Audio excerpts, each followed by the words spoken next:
All right, going to the defense, we'll do what we usually do, start inside out. Their number one defensive tackle is Gervon Dexter. I'm very sad to report that he has actually improved. Not great, but he's up to a 71 PFF grade. Just a 64 run defense and a 66 pass rush. I don't know how that equates to being as good as he is, but whatever. He has 25 pressures and 5 sacks on 235 attempts, so he's just over 10%, which is good enough. After that, they have Andrew Billings. Billings has a 50 run defense grade, but a 78 pass rush grade. He has 14 pressures and 1 sack on 144 attempts. So for whatever that's worth, he hasn't been very productive. Again, he's right at 10%.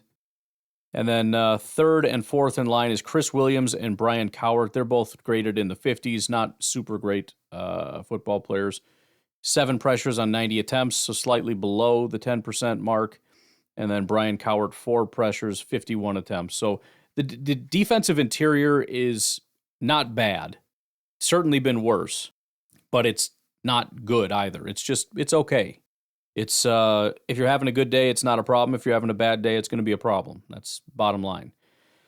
Off the edge, number one right now in snaps, largely because of, I'm assuming because of injuries, but maybe not, because, it's a huge gap. It's over 100 snaps, and there's only a 1-game difference. But anyways, DeMarcus Walker is edge number one. He's just a 58 run defense, 65 pass rush, 21 pressures, 2 sacks on 246 attempts. It's not Packers edge rusher bad, but it is it's sub 10% and just 2 sacks on the season. Montez Sweat, who maybe is going to be playing, and if he is, he's playing injured. He has 27 pressures and 4 sacks on 189 attempts. That is a very good number. The grades are just so-so, 66 and 69, but the pressure stats are through the roof. After that, you got Darrell Taylor, 19 pressures on 141 attempts, and Austin Booker, 7 pressures on 97 attempts. At linebacker, Tremaine Edmonds is sitting at a 59 grade. Really stupid decision that they made. Even TJ Edwards is having kind of a down year, which is kind of interesting. He's at a 64 grade. He's never been this low before. In Philly in year 2, he wasn't a full-time starter. He had a 66 grade. Is the only time he was close. Since becoming kind of a starter in 2021, 75, 82, 79 with Chicago last year. He's at a 64, so he's having a bad year. So between the two linebackers, you've got a 59 grade with Edmonds and a 64 grade with Edwards. Neither of them is grading out positively really in any category except Edwards in tackling. After that would be Edwards in coverage with a 66.5, but really has not been super great. Tremaine Edmonds has about a 10% missed tackle rate. Edmonds is an 8% missed tackle rate. Edwards has given up 1 receiving touchdown. Edmonds has not. They both have 1 interception and 1 pass breakup as far as their coverage goes. Edmonds has given up 27 receptions for 290 yards. Edwards, 29 for 251.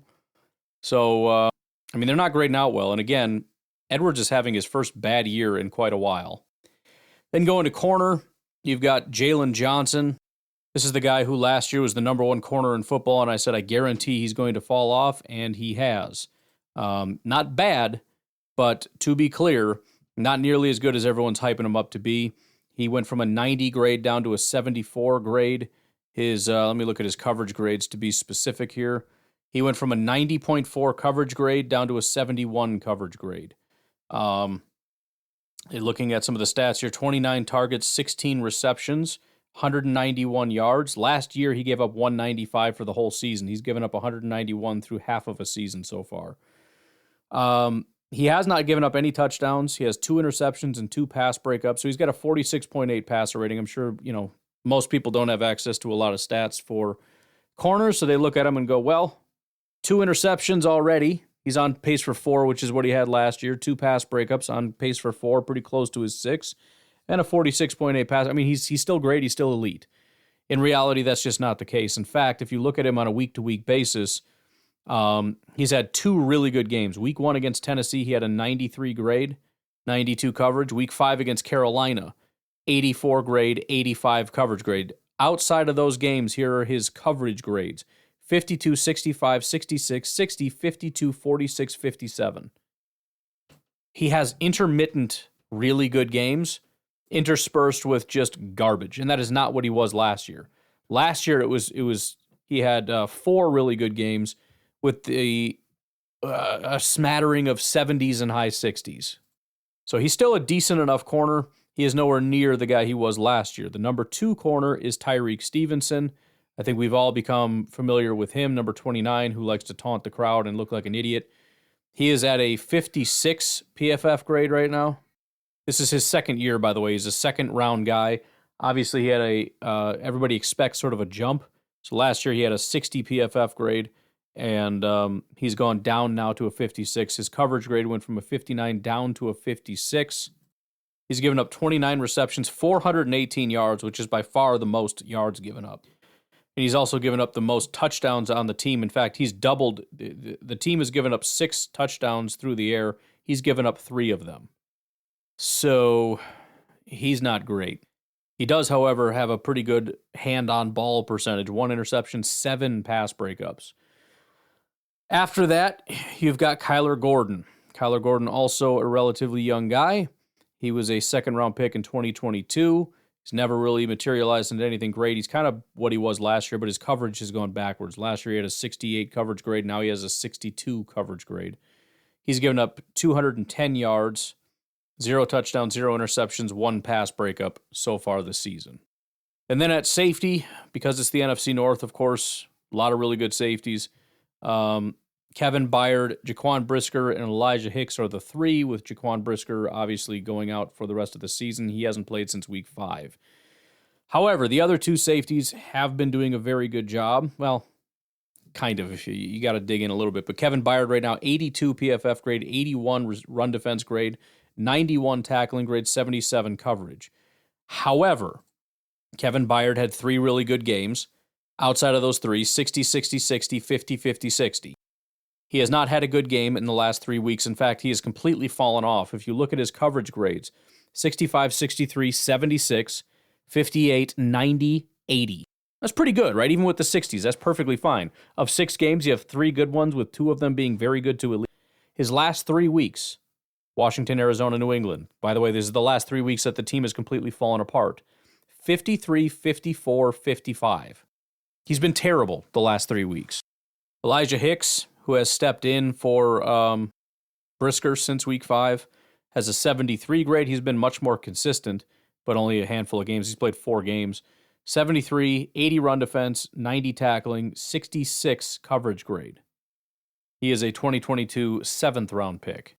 So, I mean, you can understand why the defense is good enough, especially against bad teams, right? They got pass rushers that can get home. They've got interior guys that can get home. What the heck does that number keep calling me and hanging up for? Stupid idiots. The election's over. I'm not answering your polls anymore. But this is also a very beatable group, especially with having the linebackers completely fallen off. Their top safety that they got in free agency has given up the last 3 weeks, and the offense just being as bad as it is. I mean, this is, come on now. Let's be freaking serious, can we? All right, let's turn our attention to the rest of the games here right quick. So the NFL playoff picture obviously has shifted from last week. Washington was the top team. Right now it is Detroit. So if the playoffs were today, the NFC would have Detroit number 1, then the Eagles, then the Falcons, Cardinals, Vikings, Packers, and Commanders have fallen beneath the Packers somehow. They are 7-4 with the Packers at 6-3. It's amazing. It must have been 2 weeks ago that I looked at it, because I think they were 7-2. They are now 7-4. Going from the top team in the NFC to the bottom team. If this were the case, obviously the Lions would have a bye week. The Eagles would be home against the Commanders. The Falcons would be at home against the Packers. Cardinals would be home against the Vikings. This, of course, would still give us a very interesting possibility of having the Lions, the Vikings, and the Packers all moving on to the next round. Assume the Eagles win and then the Vikings and Packers win. You would have a Lions at home against the Packers and the Falcons at home against the Vikings. The Vikings, assuming they win, would go on to face the winner of the Lions-Packers. And so you could have, in fact, there's a decent chance that you have a NFC North. Not only do we have 3 teams of the NFC North getting into the playoffs, but you could have a NFC North showdown in the NFC Championship game. But with that, obviously these are the teams we're targeting the most that we need to start losing and whatnot. There can be some conflicts there where it's like, somebody from each division has to make it. And right now the 49ers are not in it. And I like to keep it that way. It's really the only additional consideration. But obviously we have Detroit and Jacksonville. Detroit are 13.5-point favorites. I hate that. I hate it with an absolute passion. And I also hate the fact that I can't even expect anything really different as far as like, well, they're not going to win by that much. It's not even a question of if thgoing to win. I mean, weird things happen. Anything could go wrong. Detroit has been playing poorly, but Jacksonville, I swear, man, they're just going to keep their quarterback out and let these teams run roughshod over them. The composite grade that we have right now has the line at 14.4. So I wouldn't bet it, but if I was going to, I would bet it on Detroit. In fact, that is a composite between Elo and Dave, which is DVOA, the Dave one. DVOA, it says Detroit by 5. Elo has Detroit by 24 points. So not touching that, and I hate it. Then you got Packers-Bears. That's an obvious one. We need the Packers to win. Saints and Cleveland Browns. I'm generally just rooting against any NFC team. Same goes for Rams-Patriots. Rams are currently not in, although we do have, I should mention in the hunt here, or on the bubble, number 8 is the 49ers. Then it's the Bears, the Seahawks, the Rams, the Bucks, the Cowboys, the Saints, the Panthers, and the Giants. So the Rams, absolutely we want to lose. The Saints are a little bit further down, so if you wanted to do some jockeying around in terms of, well, I'd rather have them than the Bucks or whatever, okay, fine, I don't care. Then you want them to win. It doesn't matter to me. Kind of an irrelevant game. The Rams-Patriots is not, though. The Rams currently are sitting at 4-5. They are potential to kind of come in.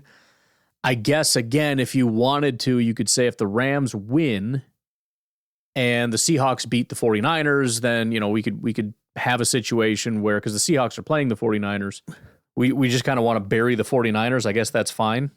But I don't want to do that too much to the point where the Seahawks or Rams start to catch up to us, surpass us, whatever.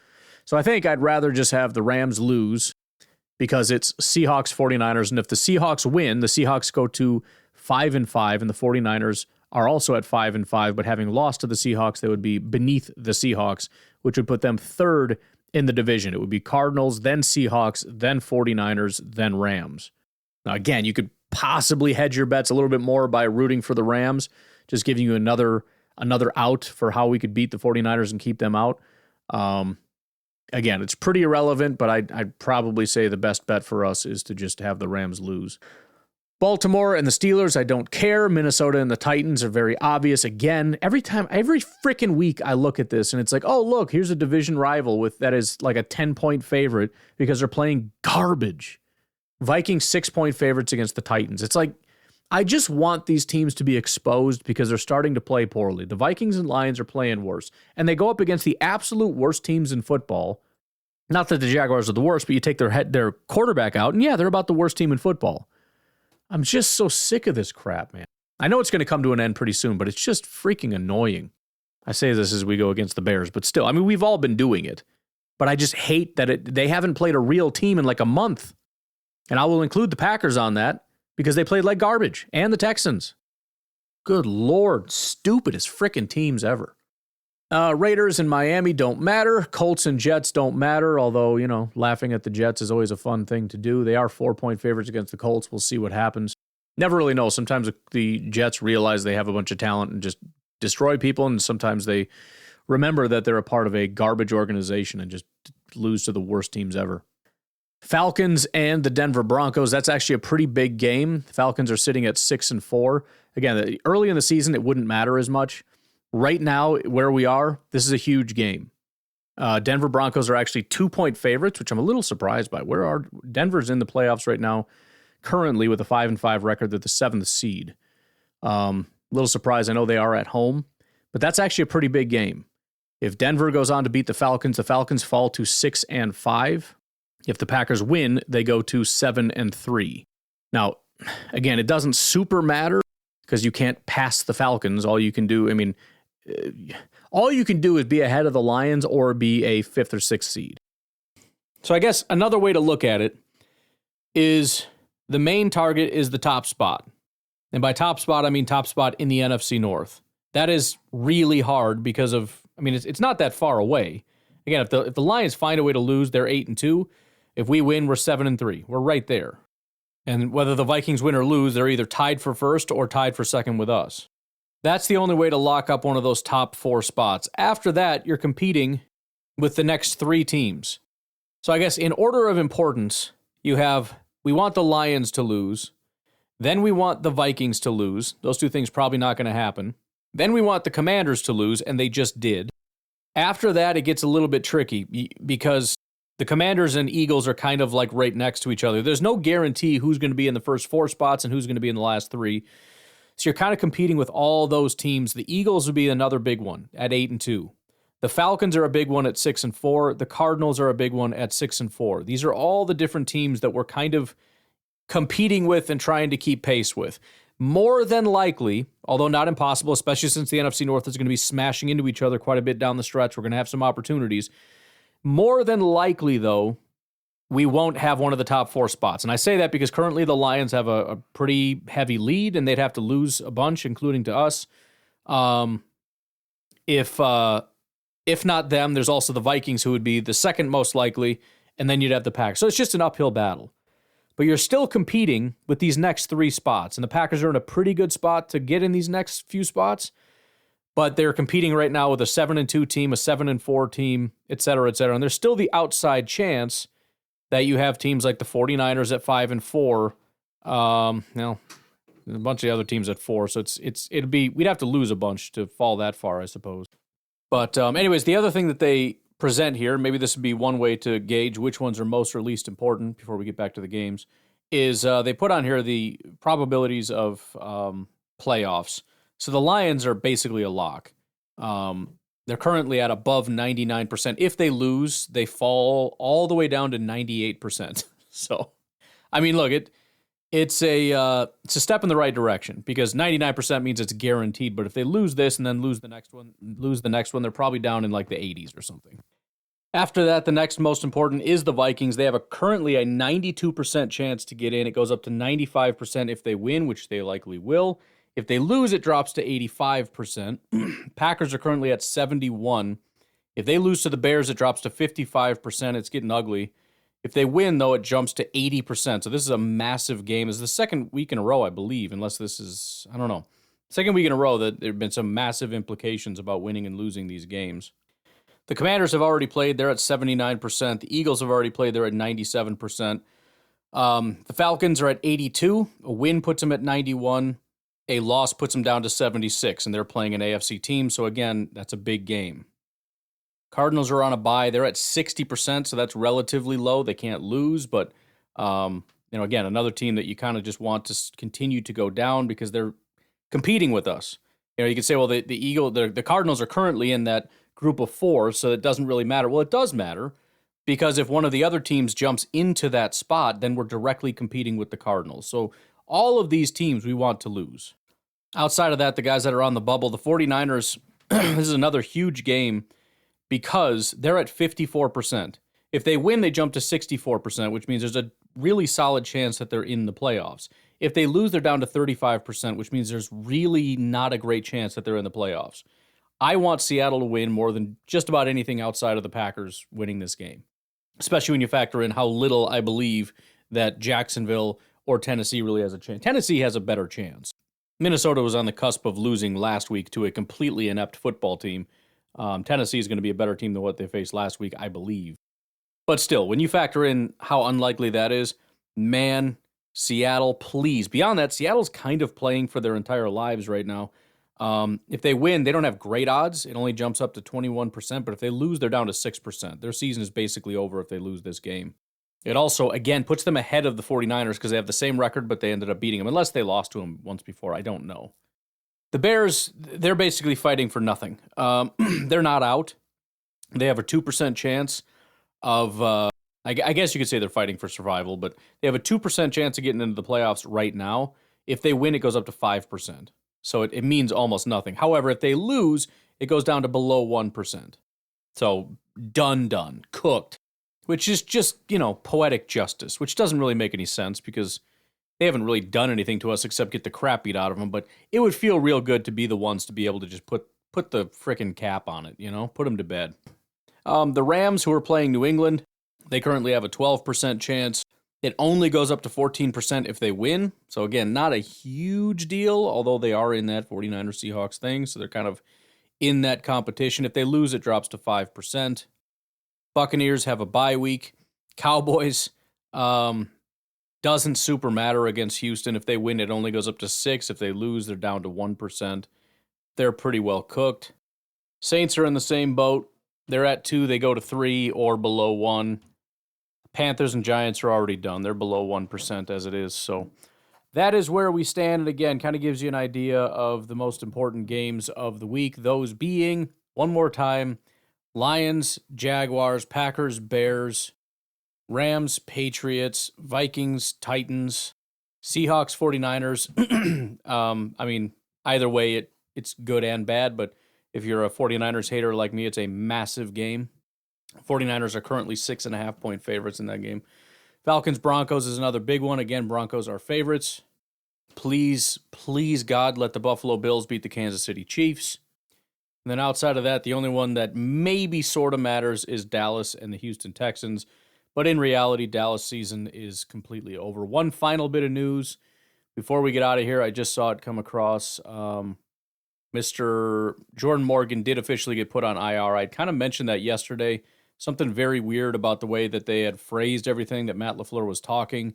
They're talking about, exploring options is not a thing that you normally say about a guy that's just got a little bit of a shoulder ache, But they did mention that it was a re-injury of what had happened early in the season, so maybe they've decided that, this is potentially becoming a serious thing, that they really need to let this thing heal. So either way, they did put him on IR. I don't have any further details on that. I don't know if that's hopefully he's back in 4 weeks thing, or he's pretty well shut down for the year. I don't know that. Robert Rochelle has been signed as a result of that. So there we go. All right. Well, it's game time. I got to kick over to Packernet After Dark. If you got your calls in late, I'm probably not going to get to it.